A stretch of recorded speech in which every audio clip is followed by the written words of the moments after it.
Penyaluran projek-projek pembangunan ke tongot daerah yang terletak di tengah-tengah Sabah bukti kerajaan tidak meminggirkan masyarakat luar bandar. Segmen Negaraku kali ini memaparkan gelombang transformasi pembangunan tongot yang menjadikan daerah itu setanding dengan kemajuan di beberapa daerah pedalaman Sabah yang lain. Segmen Negaraku bersama-sama Iswadiman Syamsuddin.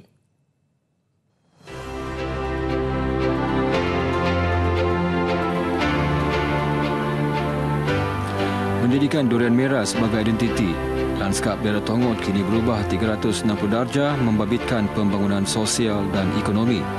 Selepas diiktiraf sebagai daerah penuh pada 1997, Tongot sudah ada pejabat daerah, balai polis, 5 klinik kesihatan, jalan menghubung Tongot dengan Telupit dan Pinanga sejauh 98 km. Tongot juga sudah ada sekolah moden iaitu SRK Tongot, SMK Tongot, SMK Pinangah dan SMK Intelibon.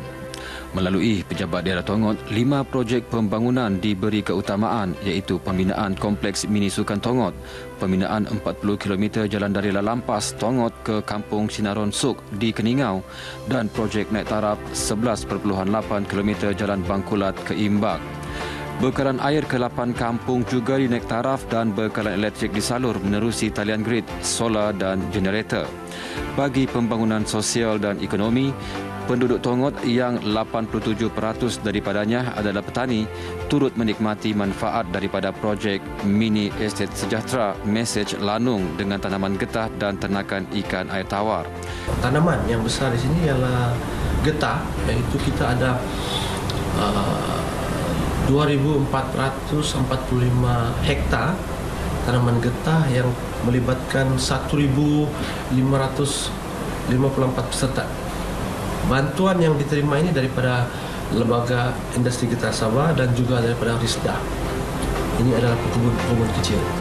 Pembangunan yang dirancang dalam daerah Tongot akan didokumenkan dalam buku Suara Kuamut.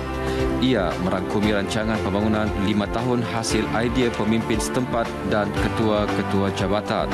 Apa yang kita boleh jangkau perancangan dalam tempoh 5 tahun. Kemudian sederhana dalam tempoh 10 tahun hingga 15 tahun. Kemudian jangka panjang mungkin memakan masa mungkin dalam tempoh 30 tahun. Projek pemerkasaan ekonomi juga dilaksana oleh pasukan bergerak pejabat daerah Tongot yang mendaftar penduduk miskin dan miskin tegar ke dalam sistem IKASI.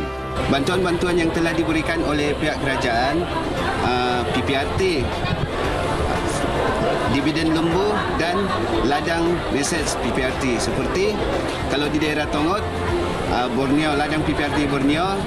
Saya mau mengucapkan banyak terima kasih kepada pihak kerajaan kerana sudah memberi kami kemudahan seperti jalan raya, klinik dan balai polis. Pertama-tama kami penduduk pedalaman di Tongot ini sangat-sangat berterima kasih kepada pihak kerajaan, Kerajaan Barisan Nasional dan juga pihak-pihak lain yang telah banyak berusaha untuk membangunkan daerah Tongot.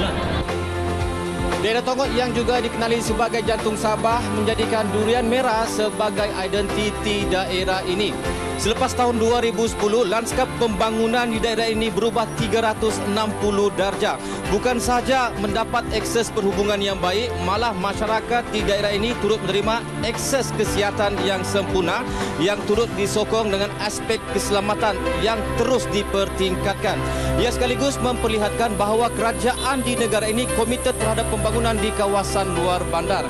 Laporan bersama saya Iswadiman Syamsuddin dan rakan juru kamera Asmat Oya untuk RTM.